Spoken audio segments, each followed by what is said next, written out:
Alright guys, here I am once again with another video in which we are discussing 100 most expected MCQs for the exam CUET 2024. Hi, I am Yashveer Singh and I welcome you to the online portal of FPA exam prep. So without any further delay, let's get started. चलिए देखिए, last class के अंदर last वाले topic के अंदर हमने कुछ questions किए थे एक्टिव पैसिव वॉइस के और नरेशन के, ठीक है।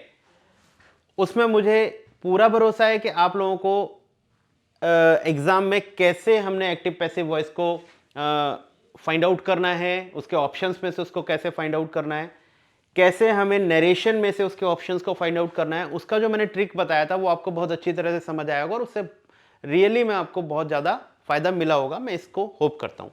चलिए आगे कुछ क्वेश्चंस हैं उनको डिस्कस कर लेते हैं। अब ये जो हमारा क्वेश्चन है बच्चों, ये जो नेक्स्ट क्वेश्चन अब हम करेंगे 54 से, तो इनको आप ध्यान से देखो कि एक सेंटेंस लिखा गया है और उसके नीचे उसे अंडरलाइन किया गया है, ठीक है, आपको दिखाई दे रहा होगा। सो ये जो टॉपिक पूछा जाता है ये बेसिकली CUET में पिछले कुछ 2 साल से ये टॉपिक पूछा जा रहा है, जिसके अंदर क्या होता है, identification of parts of speech को पूछा जाता है, ठीक है। क्या चीज़ है, मैं इसको लिख देता हूँ यहाँ पर, ये है हमारा identification of parts of speech. अब इसके अंदर क्या होता है कि पर्टिकुलरली एक सेंटेंस को दिया जाएगा और सेंटेंस में से किसी एक वर्ड को अंडरलाइन किया जाएगा and then they will ask for the part of speech, ठीक है। सो वो क्या पूछेंगे, पार्ट ऑफ स्पीच को पूछेंगे कि भाई which part of speech is this. So अब पार्ट ऑफ स्पीच क्या होती है आप लोगों को पता होनी चाहिए, there are 8 type of parts of speech. और वो क्या होती है हमारी, एक नाउन होती है, एक प्रोनाउन होती है, एक एडजेक्टिव होती है,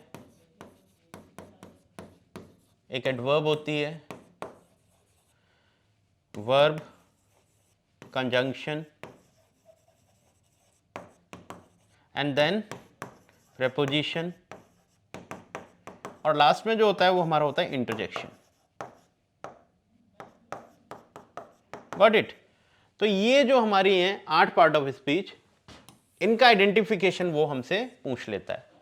अब इसका identification it's not an easy task. अगर आपने इसको कभी ठीक से पढ़ा नहीं है, इसके ट्रिक्स को नहीं जानते हो, इसके टेक्निकल पॉइंट्स को नहीं जानते हो, तो it is very hard to find out part of speech in a sentence, ठीक है। कुछ कुछ तो पता लग जाता है बच्चों को, लेकिन कुछ ऐसे टिपिकल होते हैं जो आपको नहीं समझ में आएंगे। तो इन आंसर्स के साथ साथ मैं आपको ये भी बताता चलूंगा कि ये क्यों है वो पार्ट ऑफ स्पीच। तो जो बात मैं आपको बताऊंगा ये पार्ट ऑफ स्पीच क्यों है, उसको बड़ा ध्यान से सुने, क्योंकि वहीं से समझ में आएगा आपको कि ये पार्ट ऑफ स्पीच को हमें कैसे फाइंड आउट करना है, ठीक है। चलिए देखिए, सबसे पहले उसने क्या बोला, the children were walking through the forest. अब ध्यान से देखें, ये पूरा का पूरा एक सेंटेंस है, ठीक है। अब आपको ये बात समझ में आती है कि जब भी इंग्लिश में कोई सेंटेंस लिखा जाता है तो उसमें 2 या 3 चीजें हमेशा मिलेंगी आपको, या तो 2 या 3। पहला सब्जेक्ट, दूसरा वर्ब और तीसरा ऑब्जेक्ट। कभी कभी क्या होता है, सेंटेंस सब्जेक्ट और वर्ब को लेकर ही बना दिया जाता है, जरूरी नहीं है कि उसका ऑब्जेक्ट आए। वो डिपेंड करता है कि वर्ब आपका ट्रांसिटिव है या इंट्रांसिटिव है। मैं इतना डीप में नहीं जाऊंगा, बट मैं आपको कुछ चीजें बता रहा हूं। तो आपको ये ध्यान रखना है कि इंग्लिश के अंदर सब्जेक्ट सिर्फ 2 ही चीजें बन सकती हैं, या तो नाउन या प्रोनाउन। आपको पता है नाउन किसी वस्तु, किसी व्यक्ति या किसी जगह के नाम को कहते हैं। अगर वो किसी का पर्टिकुलर नाम है तो वो नाउन होगा, अगर उस नाम की जगह पर कोई चीज लिखी हुई है तो फिर वो प्रोनाउन हो जाता है, ठीक है। तो सब्जेक्ट का काम होता है नाउन या प्रोनाउन बनना। अच्छा, जो हमारा वर्ब होता है वो हमारे एक्शंस होते हैं, आपको पता है। तो जो भी एक्शंस हैं, जो भी हमारे स्टेट्स हैं, या जो भी हमारे पोजेशंस हैं, पोजेशंस को स्टेट बताने वाली वर्ब होती है, पोजेशन और एक्शन बताने वाली वर्ब जो होती है वो हमेशा वर्ब होती है, ठीक है। तो ये बात समझ लें। और जो हमारा ऑब्जेक्ट होता है वो भी किसका काम करता है, नाउन या प्रोनाउन का ही काम करता है। बात समझ में आती है। तो बेसिकली हमें ये समझना है कि नाउन को छोड़कर, प्रोनाउन को छोड़कर बाकी जो चीज बची वो हमारी एडजेक्टिव और एडवर्ब, ठीक है, ये होती है ज्यादातर। तो अब इनको पहचानना कैसे है, तो मैं साथ साथ बताता हूं आपको। देखो, अब इसमें जो ये सेंटेंस लिखा है, इसमें द चिल्ड्रन जो है हमारा सब्जेक्ट है। अब सब्जेक्ट है तो चिल्ड्रन तो एक कॉमन नाउन है। अब इस चिल्ड्रन को जो डिफाइन करता है वो द है। हमेशा ध्यान रखना है कि नाउन से पहले जो भी वर्ड लिखा होगा, नाउन से पहले जो भी वर्ड लिखा होगा वो एडजेक्टिव की कैटेगरी में आता है। किसकी कैटेगरी में आता है? एडजेक्टिव, क्योंकि वो उसका डिफाइनर होता है। नाउन के बारे में जो भी एक्स्ट्रा बात करता है दैट इज ऑलवेज एडजेक्टिव। सो दा क्या है? इसको डेफिनेट कर रहा है, तो इसके बारे में ही कुछ ना कुछ बता रहा है, तो दा को वैसे एडजेक्टिव कहते हैं। एडजेक्टिव एक ब्रॉड कैटेगरी में आता है, लेकिन इसको थोड़ा शॉर्ट कैटेगरी में ले जाए तो ये डिटर्मिनर होता है, लेकिन डिटर्मिनर भी एडजेक्टिव की ही कैटेगरी में आने वाली चीजें होती हैं। तो एग्जाम्पल में अगर डिटर्मिनर लिखा है तो डिटर्मिनर लगा दो, एडजेक्टिव लिखा है तो एडजेक्टिव लगा दो। तो नाउन से पहले जो भी चीज होगी दैट इज ऑलवेज एडजेक्टिव। अब हमें पता है कि चिल्ड्रन हमारा नाउन हो गया, ये एडजेक्टिव हो गया। अब ये जो वर है और वॉकिंग है, ये इनका क्या हो गया? एक्शन हो गया। तो ये हमारी वर्ब हुई, तो ये हेल्पिंग वर्ब हो गई, और ये क्या हो गई? हमारी मेन वर्ब हो गई। Verb walking through the forest.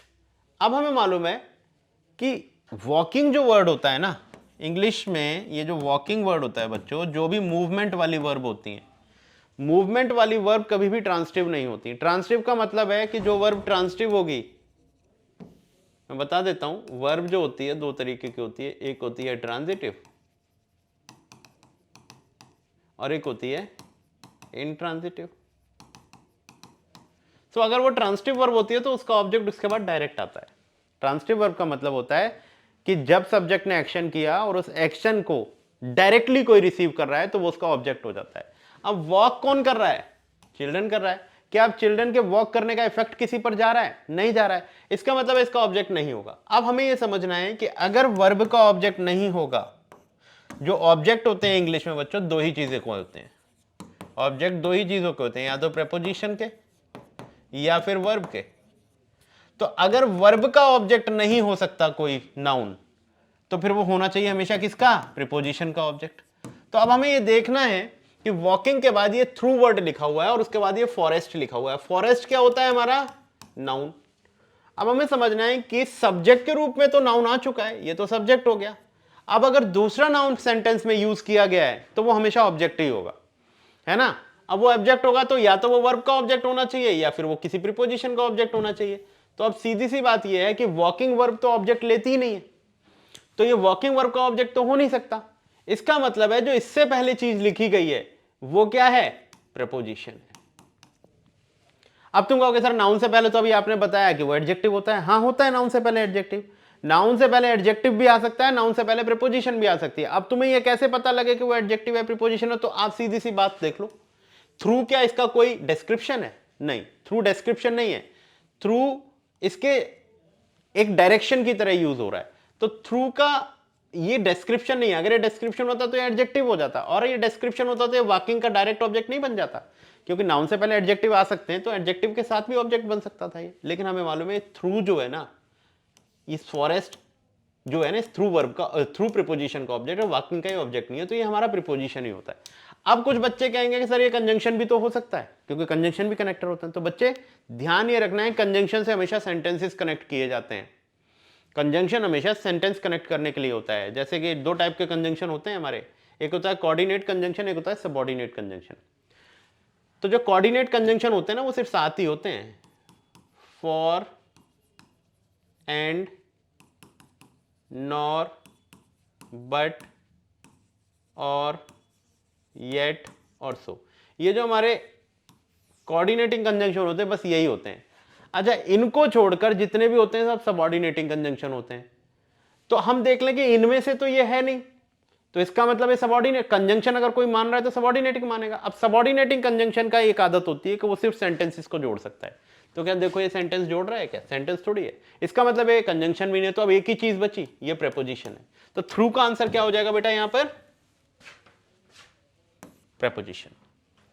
Got it? चलिए नेक्स्ट देखें। नेक्स्ट है she truthfully answered the detectives question. अब आपको एक बात ध्यान रखनी है कि इंग्लिश के अंदर जो भी वर्ड हमें हाउ का, व्हेन का, वाई का या वेयर का आंसर देता है वो सब एडवर्ब्स होते हैं।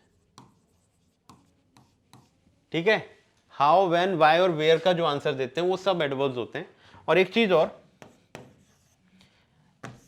ये भी आपने पढ़ा होगा कि जिसमें एलवाई लगता है वो एडवर्ब होता है। जिसमें एल वाई लगता है वो एडवर्ब होता है, बट ये पूरी तरह से करेक्ट नहीं है। मैं आपको एक बात समझा देता हूं, अगर नाउन में एल वाई लगाया हुआ है आपने, किसमें, नाउन में एल वाई लगाया हुआ है तो वो बनता है एडजेक्टिव, और अगर एडजेक्टिव में एल वाई लगाया हुआ है आपने तब वो बनता है एडवर्ब। सो किसी भी वर्ड के आगे अगर एल वाई लिखा हुआ है तो ये जरूर चेक करें कि वो नाउन में एल वाई ऐड किया हुआ है या वो एडजेक्टिव में एल वाई ऐड किया हुआ है। ठीक है, सो इससे पता लगेगा अगर नाउन में एल वाई ऐड है तो उसे एडजेक्टिव मानना पड़ेगा, एडवर्ब नहीं मानना पड़ेगा। हाँ, अगर एडजेक्टिव में एल वाई यूज किया है तो एडवर्ब हो गया। अब इसका एक एग्जांपल दे सकता हूं, जैसे मैंने लिखा मैन। अब मैन सबको पता है नाउन होता है, अब इसमें एल वाई यूज करूंगा तो ये एडजेक्टिव बनेगा ना कि एडवर्ब बनेगा, मैनली। ठीक है, जैसे मैं बोलूं लव, तो सबको पता है love is a noun, love. अब इसमें मैं अगर एल वाई कर दूं ऐड लवली तो ये एडजेक्टिव बनेगा ना कि एडवर्ब बनेगा। बात समझ में आ रही है? अच्छा, अगर मैंने वाइज यूज किया, अब वाइज सबको पता है wise is a quality of something, या wise is a quality of a person. अब वाइज क्वालिटी है तो ये एडजेक्टिव हुआ, अब इसमें एल वाई जोड़ दोगे तो ये वाइजली हो जाएगा, तब ये बनेगा एडवर्ब। तो ये दो बातें ध्यान रखेंगे एडवर्ब के लिए कि भाई हाउ का, व्हेन का, वाई का, वेयर के रिप्लाई हमारे एडवर्ब्स होते हैं। और सबसे बड़ी बात, अगर उनमें एल वाई लगाए तो आप ये देख लें कि वो एडवर्ब हो सकता है, लेकिन ये ध्यान से देखें कि वो नाउन में तो नहीं लगाए, नाउन में लगाए तो वो एडजेक्टिव होगा। अब आ जाते हैं, देख लेते हैं। अब यहां पर ट्रूथफुली लिखा हुआ है, पहले तो देख लें। She answered the detective question how, उसने डिटेक्टिव के क्वेश्चन को कैसे जवाब दिया, तो हाउ का आंसर आ रहा है, तो जैसे ही हाउ का आंसर आ रहा है वो इसके लिए आ रहा है, तो ट्रूथफुली वैसे भी हमारा क्या हो गया, एडवर्ब हो गया। और वैसे भी इसमें एल वाई लगाया तो ट्रूथफुल को लिख के देख लो, ट्रूथ हमारा नाउन होता है, फुल लगते ही एडजेक्टिव हो जाएगा, और एक एल वाई लगते ही ये क्या हो जाएगा, एडवर्ब हो जाएगा। बात समझ में आई? तो दिस इज एडवर्ब। क्लियर हुआ बच्चों यहां पर? चलिए नेक्स्ट देखते हैं बच्चों। नेक्स्ट है रीता ईट्स हर डिनर। तो ये बहुत सिंपल है, रीता हमारा सब्जेक्ट और उसका एक्शन क्या है, खाना, तो ये उसका एक्शन है तो ये वर्ब होना चाहिए। ठीक है, चलिए नेक्स्ट देखें। Hurrah we won the game. अब देखो ये जो हुर्रा वर्ड है ना, ये आपका अलास वर्ड हो जाए, ये आपका वाओ हो जाए, ठीक है, या आपका शिट हो, या आपका ब्रेवो हो, ये सब इंटरजेक्शंस की कैटेगरी में आते हैं। These are the words of sudden feeling. ठीक है, एक तो फीलिंग आप सिर्फ क्या करते हो, महसूस करते हो या किसी को शो करते हो, एक होता है आप मुंह से बोलते हो कोई बात, जब फीलिंग मुंह के थ्रू निकलती है दैट इज कॉल्ड इंटरजेक्शन। और इंटरजेक्शन का सबसे जो वो है पहचान सबसे बड़ी, वो है उसका ये एक्सक्लेमेटरी मार्क। तो जिस वर्ड पे भी एक्सक्लेमेटरी मार्क हो वो इंटरजेक्शन होता है, ध्यान रखेंगे, ये रहा इंटरजेक्शन। ठीक है बच्चों, चलिए नेक्स्ट देखो। The secretary himself visited the affected families. अब इसमें मैं तुम्हें ज्यादा डीपली ना बताते हुए एक बात समझा देता हूं, वो क्लियर कर लो आप। जिस भी वर्ड में सेल्फ या सेल्व्स लगा होगा वो ऑलवेज प्रोनाउन होगा, ये बात ध्यान रख लेंगे आप लोग, वो ऑलवेज प्रोनाउन होगा। तो आपको ज्यादा डीपली जाना ही नहीं है, बस इतनी बात समझनी है, जिस भी वर्ड के साथ सेल्फ या सेल्व्स को लगा दोगे आप, वो हमेशा क्या होगा, प्रोनाउन होगा। लेकिन इसके अंदर एक छोटा सा कैच है जो मैं थोड़ा सा डीप जाकर आपको बता देता हूं। जितने भी हमारे प्रोनाउन हैं ये सेल्फ या सेल्व्स वाले, मान लीजिए मैंने लिखा myself, ourselves, himself, herself, itself, themselves, oneself, etcetera. ठीक है, तो ये इंग्लिश में दो तरीके से काम करते हैं, एक होता है एम्फेटिक प्रोनाउन,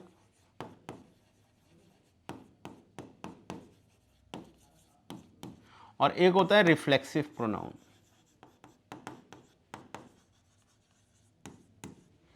तो ये भी समझना जरूरी है कि हो सकता है कि वो क्या करे, ऑप्शंस में एम्फेटिक और रिफ्लेक्सिव को ऑप्शन देके दे दे और प्रोनाउन ना लिख के दे। ठीक है, अब हमें इतना तो पता है कि ये प्रोनाउन होता है, लेकिन हमें ये भी समझना है कि एम्फेटिक कब होता है और रिफ्लेक्सिव कब होता है। देखो अब मैं समझा देता हूं इसको। हालांकि इसका आंसर तो हमें मिल गया, प्रोनाउन होता है, लेकिन इसी की जगह इसने एम्फेटिक या रिफ्लेक्सिव लिख कर दिया होता तो कंफ्यूज हो गए होते आप। तो मैं आपको एम्फेटिक और रिफ्लेक्सिव का डिफरेंस क्रिएट कर देता हूं तो समझ में आ जाएगी बात। देखो अगर मैं लिखता हूं ही किल्ड हिमसेल्फ, तो एक सेंटेंस मैंने ये लिखा, इसका मतलब है कि जब सब्जेक्ट का एक्शन ही सब्जेक्ट को रिफ्लेक्ट करे तब तो वो रिफ्लेक्सिव प्रोनाउन होता है। देखो सब्जेक्ट ने एक्शन किया, लेकिन वो एक्शन किसको रिफ्लेक्ट किया, सब्जेक्ट को रिफ्लेक्ट किया। भाई सब्जेक्ट का एक्शन का ऑब्जेक्ट कौन है, खुद सब्जेक्ट ही है। तो जब सब्जेक्ट एक्शन करे उसका ऑब्जेक्ट वो खुद ही हो तब तो वो होता है रिफ्लेक्सिव प्रोनाउन। लेकिन जब सब्जेक्ट एक्शन करे तो एक्शन तो किसी के और पर हो, लेकिन वो अपने आप को एम्फेसाइज कर कर बोल रहा हो, तब होता है वो रिफ्लेक्सिव प्रोनाउन, वो सॉरी एम्फेटिक प्रोनाउन। जैसे he himself killed the snake. अब ध्यान से देखो कि सब्जेक्ट ने जो एक्शन किया उसका रिसिपिएंट खुद सब्जेक्ट नहीं है, कोई और है, लेकिन हिमसेल्फ उसने अपने आप को एम्फेसाइज करने के लिए लगाया है। सो बेसिकली यहां डिफरेंस ये है कि जब भी रिफ्लेक्सिव प्रोनाउन लिखोगे वो हमेशा वर्ब का ऑब्जेक्ट होगा, लेकिन जब भी एम्फेटिक प्रोनाउन लिखोगे तो वो तुरंत वर्ब सब्जेक्ट के बाद लिखा होगा या सेंटेंस के लास्ट में लिखा होगा, लेकिन उस वर्ब का ऑब्जेक्ट कोई और होगा, उसका एक्शन उसको रिफ्लेक्ट नहीं करेगा वहां पर। तो यहां पर ये एम्फेटिक हो गया और यहां पर ये रिफ्लेक्सिव हो गया। तो हो सकता था कि वो पेपर में ये लिख के दे दे आपको, या हो सकता है आगे कि रिफ्लेक्सिव प्रोनाउन एम्फेटिक प्रोनाउन। तो अगर मैं यहां पर पूछूं कि एम्फेटिक है रिफ्लेक्सिव है, तो आप साफ बताओगे सर ये एम्फेटिक है, क्योंकि इसने अपने आप को एम्फेसाइज किया है, क्योंकि विजिटेड का ऑब्जेक्ट तो द अफेक्टेड फैमिलीज दे रखा है। ठीक है, क्लियर हुई बात। चलिए नेक्स्ट में देखते हैं बच्चों। नेक्स्ट है I will meet you in the 3rd week of August. अब तुम ध्यान से देखो, इसको पहचानना है हमें। अब भले ही तुम लोगों को पता है कि वीक क्या होता है, लेकिन हो सकता है कि कुछ बच्चों को ना पता हो। तो देखो जहां पर भी द लगता है ना बच्चों, इसका मतलब है कि द, ए और एन, द, ए और एन, ये जब भी यूज किए जाएंगे किसी सेंटेंस में तो इसका ये मतलब जरूर है कि द ए एन को सपोज द ए एन आते ही तब है जब उनके लिए नाउन लिखा जाए। इसका मतलब है कि वहां पर नाउन जरूर होना चाहिए। अब होता क्या है कि द के बाद सिर्फ एक ही वर्ड हो तो यही नाउन हो जाता है, लेकिन द के बाद एक और वर्ड हो तो फिर क्या होगा, ये एडजेक्टिव हो जाएगा, सॉरी ये हमारा क्या हो जाएगा, एडजेक्टिव, फिर ये वाला नाउन हो जाएगा। मान लो एक और आ जाए वर्ड तो फिर ये हमारा क्या हो जाएगा, एडवर्ब, ये हमारा हो जाएगा एडजेक्टिव, और फिर ये होगा हमारा नाउन। तो बेसिकली मैं इससे ये समझाना चाह रहा हूं कि आपको आसपास के वर्ड्स भी चेक करने हैं। अब देखो यहां पर द आ गया, अब द आ गया तो ये अपने नाउन के लिए आ रहा होगा, लेकिन द के बाद देखो कितने वर्ड लगे, 1 और 2। अब तुम कहोगे सर ये भी तो लगे हैं, लेकिन ये प्रीपोजिशन लगी है, तो प्रीपोजिशन से पहले पहले की बात कर रहा हूं, प्रीपोजिशन के बाद दूसरा नाउन आ जाता है। ठीक है, सो अगर हम द के बाद देखें और यहां तक देखें तो 2 वर्ड लगे, तो हाँ ये हमारा एडजेक्टिव हुआ जो कि 3rd किसको डिस्क्राइब कर रहा है, वीक को, और वीक क्या हो जाएगा हमारा, नाउन हो जाएगा। किससे पता लगा, क्योंकि द इसके लिए लगा है, और द जो लगता है वो सिर्फ नाउन के लिए लगता है। तो यहां पर वीक क्या है बच्चों, नाउन है, 3rd हमारा एडजेक्टिव है, और ये जो अगस्त है ये भी नाउन है। अब ये भी नाउन है तो ये भी किसी का ऑब्जेक्ट होना चाहिए, तो देखो ये प्रीपोजिशन का ऑब्जेक्ट है। ठीक है, इधर आई जो है वो हमारा प्रोनाउन है, विल मीट वर्ब हो गया, मीट वर्ब का ऑब्जेक्ट यू हो गया जो कि प्रोनाउन है, और यहां जो इन है ये प्रीपोजिशन है, और इन प्रीपोजिशन का ऑब्जेक्ट द 3rd वीक हो गया। बात समझे, तो 3rd वीक में जो वीक है वो हमारा नाउन है, तो यहां पर हमारा आंसर क्या हो जाएगा बच्चों, नाउन हो जाएगा। Got it. चलिए नेक्स्ट देखते हैं बच्चों।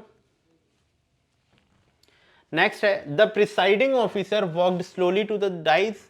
अच्छा डाइस जो होता है ना वो कोई पोडियम टाइप चीज होती है।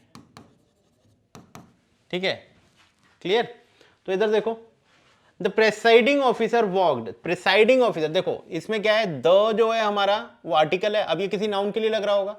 अब द के बाद कितने आंसर, कितने वर्ड है, 1 और 2, ये वॉक्ड तो वर्ब हो गया, इसका मतलब यहीं तक खत्म हो गया ये।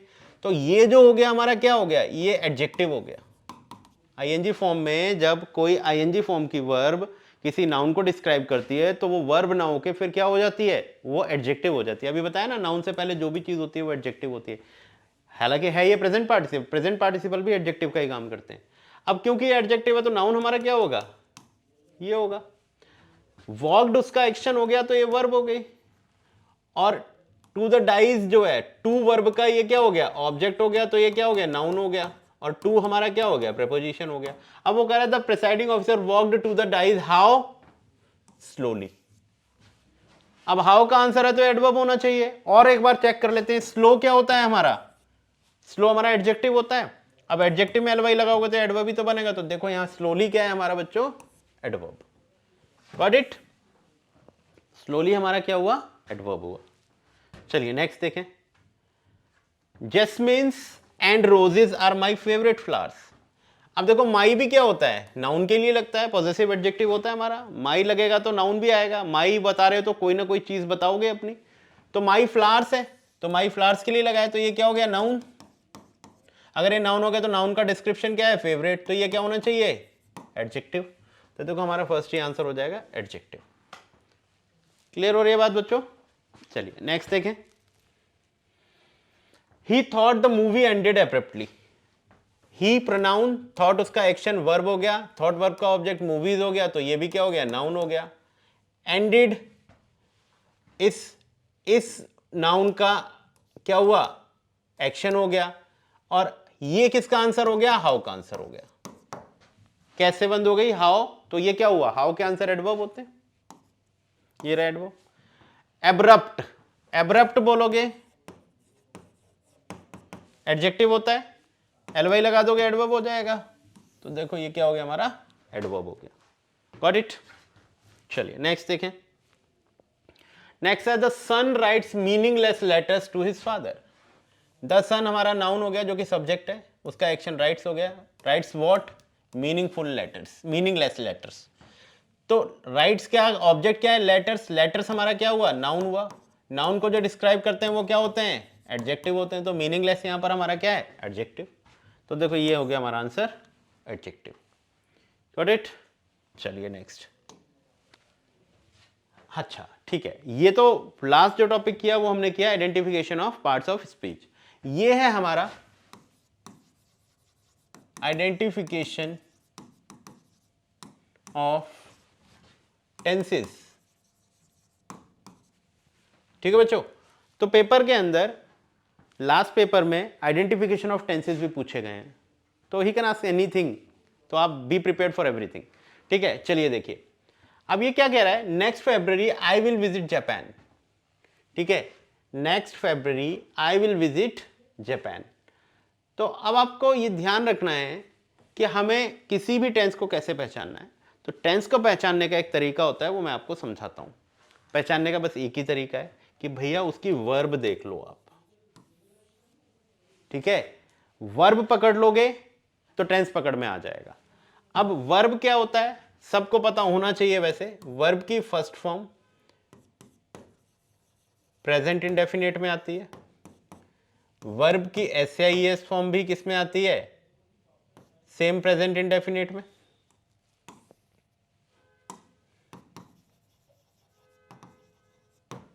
ठीक है, तो वर्ब की फर्स्ट फॉर्म प्रेजेंट इंडेफिनिट बनाती है। अच्छा, इनके साथ डू डज लग जाता है तो भी ये क्या बनाती है, वर्ब की फर्स्ट फॉर्म बनाती है प्रेजेंट।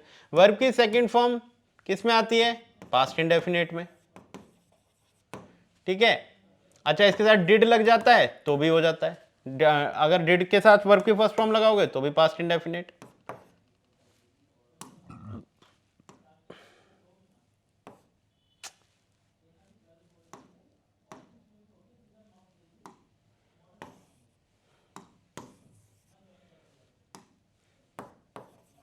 डिड के साथ वर्ब की फर्स्ट फॉर्म आएगी तो भी पास्ट इंडेफिनिट। हमें पता है कि वर्ब की आईएनजी फॉर्म हमेशा कंटीन्यूअस टेंस बनाती है। अब ये तो आपको पता लग गया कि वर्ब का जब आईएनजी फॉर्म होगी कंटीन्यूअस टेंस बनाएगी। टाइम कैसे पता लगेगा, इज एम आर है तो प्रेजेंट कंटीन्यूअस, वॉज वर है तो पास्ट कंटीन्यूअस, और अगर विल शैल है तो ये क्या हो जाएगा हमारा, फ्यूचर कंटीन्यूअस। ऐसे ही वर्ब की थर्ड फॉर्म परफेक्ट टेंस बनाएगी। तो हैज हैव के साथ है तो प्रेजेंट परफेक्ट, हैड के साथ है तो पास्ट परफेक्ट, विल हैव और शैल हैव के साथ है तो फ्यूचर परफेक्ट। तो वर्ब ही पकड़नी पड़ती है हमें, हमेशा ध्यान रखेंगे वर्ब पकड़नी पड़ेगी तभी हम टेंस पकड़ पाएंगे। ठीक है, इतना डीपली नहीं बता पाऊंगा मैं आपको यहाँ पर, ठीक है, लेकिन साथ साथ मैं आपको समझाता रहूंगा। अब देखो ये कह रहा है next February I will visit Japan. Will आ गया, विल के साथ वर्ब की फर्स्ट फॉर्म है तो ये हुआ हमारा सिंपल फ्यूचर। ठीक है, तो देखो ये आंसर हो गया हमारा सिंपल फ्यूचर। नेक्स्ट देखें, क्लास स्टार्ट्स एट 7 o'clock। देखो वर्ब की फर्स्ट फॉर्म में SIS लगा है तो ये सिंपल प्रेजेंट हो गया हमारा, तो देखो ये आंसर हो गया हमारा सिंपल प्रेजेंट। नेक्स्ट देखो I will become a teacher, future और वर्ब की फर्स्ट फॉर्म सिंपल फ्यूचर, तो ये हो गया हमारा सिंपल फ्यूचर। डोंग बैंक स्टिंकी will be coming to my house next week. Will be coming, हमें कुछ नहीं देखना है, इसका मीनिंग भी चाहे तुम्हें समझ ना आ रहा हो तो विल बी कमिंग, हमें मालूम है जो कमिंग ING फॉर्म है कॉन्टिन्यूअस टेंस बनाती है, और विल बी फ्यूचर हो गया तो ये हो गया फ्यूचर कॉन्टिन्यूअस, तो ये बन गया हमारा फ्यूचर कॉन्टिन्यूअस। ठीक है बेटा, नेक्स्ट देखो, the chocolate was eaten by मी।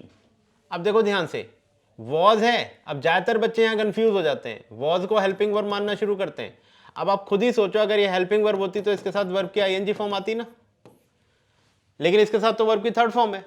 तो आपको एक बात ध्यान रखनी है, शॉर्ट में बता देता हूं मैं कि कभी भी इज MR वॉज वर्ब के साथ अगर वर्ब की थर्ड फॉर्म दिखाई पड़े आपको, इज MR वॉज वर्ब के साथ कभी भी वर्ब की थर्ड फॉर्म दिखाई पड़े तो don't consider it a verb, इसको वर्ब कंसीडर नहीं करना, वर्ब इसी को कंसीडर करना पड़ेगा आपको। अगर ये वर्ब नहीं है तो ये वर्ब हुई। अब वॉज वर्ब की कौन सी फॉर्म होती है, वर्ब की सेकंड फॉर्म होती है बी फॉर्म में, तो अगर ये वर्ब की सेकंड फॉर्म है तो वर्ब की second form simple past tense बनाती है बच्चों, ये रहा सिंपल पास्ट टेंस। ठीक है, हाँ इसके साथ ING फॉर्म होता तो ये पास्ट का कंटिन्यूअस हो गया होता, लेकिन इसके साथ वर्ब की थर्ड फॉर्म है तो ये थर्ड फॉर्म हम कंसीडर करेंगे ही नहीं। ये एक्टिव पैसिव वॉइस है, तो एक्टिव पैसिव वॉइस का कॉन्सेप्ट है, मैंने आपको एक्टिव पैसिव वॉइस भी समझाए इसमें, तो ये आपको बाद में पकड़ में आ गई होगी। ठीक है, सो वॉज यहां पर हमारी मेन वर्ब है और वर्ब की सेकंड फॉर्म है, तो सेकंड फॉर्म वर्ब की सिंपल पास्ट बनाती है। नेक्स्ट देखिए, by January 2010 Jinsoo will have studied English for 5 years। तो will have studied, studied third form है तो ये परफेक्ट हो गया, विल हैव फ्यूचर हो गया तो ये हो गया फ्यूचर परफेक्ट, तो ये रहा हमारा आंसर फ्यूचर परफेक्ट बच्चों। ठीक है, नेक्स्ट देखते हैं, the students will have graduated, have graduated perfect और विल जो है वो फ्यूचर हो गया तो फ्यूचर परफेक्ट, तो ये हो गया हमारा फ्यूचर परफेक्ट बच्चों। ओके, नेक्स्ट है, I have heard the music of MC Monk and I like it. I have heard the music of MC Monk, I have heard को देखें हम तो हैव हर्ड हमारा हुआ प्रेजेंट परफेक्ट और ये ही प्रेजेंट परफेक्ट, और आई लाइक इट का मतलब हुआ ये होगा प्रेजेंट सिंपल। ठीक है, सो देखो यहां पर प्रेजेंट सिंपल तो कहीं भी नहीं दी हुआ तो ऑब्वियसली ये प्रेजेंट परफेक्ट ही माना जाएगा, तो ये रहा हमारा आंसर प्रेजेंट परफेक्ट। बात समझ में आई? नेक्स्ट है, Jinsoo had that same purple T-shirt with white stripes for 6 years। अब देखिए यहां पर दो वो दे रखी हैं, जिनसू हैड, एक हैड ये रहा एक हैड ये रहा, तो कभी भी हैड दो बार आए तो आप ये मत समझ लेना वो गलत है। जब भी हैड दो बार देखो तो ये याद रख लेना कि हैड एक हेल्पिंग वर्ब हो जाती है और हैड एक मेन वर्ब भी हो जाती है, तो ये मेन वर्ब हो गई। तो हेल्पिंग वर्ब अगर हैड है तो उसके साथ वर्ब की थर्ड फॉर्म ही तो आती है, तो ये पास्ट परफेक्ट टेंस हो गया। तो देखो ये रहा हमारा आंसर पास्ट परफेक्ट। अच्छा, उसके बाद ये जो with white stripes for 6 years है तो ये तो प्रीपोजिशन है, तो टेंस तो हमें यही बताएंगे दोनों। हैड हमेशा पास्ट परफेक्ट होता है, ध्यान रखना। नेक्स्ट है, by the end of this class you will have taken a difficult verb tense quiz. By the end of this class you will have taken, will have taken perfect हो गया बच्चों और will हमारा future हो गया, तो ये बन गया हमारा फ्यूचर परफेक्ट, तो ये रहा हमारा फ्यूचर परफेक्ट। Got it? तो बच्चों आज के सेशन में हम इतना ही करेंगे एंड आई होप आपको यहाँ पर दो टॉपिक आज मैंने और क्लियर किए हैं। पहला टॉपिक मैंने आपको identification of parts of speech, and the second one is identification of tenses. And I hope कि आपको बहुत अच्छी तरह से समझ में आए होंगे। तो कोशिश यही करें कि ज़्यादा से ज़्यादा इसे शेयर कर दें, ठीक है। लाइक करें ना करें वो आपका अपना मैटर है, ठीक है। अच्छा लगता है तो करेंगे, नहीं लगता है तो कोई बात नहीं, बट शेयर जरूर करें, क्योंकि और लोगों को भी इससे, और बच्चों को भी इससे फायदा हो, ठीक है। तो आज के सेशन में इतना ही करते हैं, मिलते हैं नेक्स्ट वीडियो में। Thank you so much.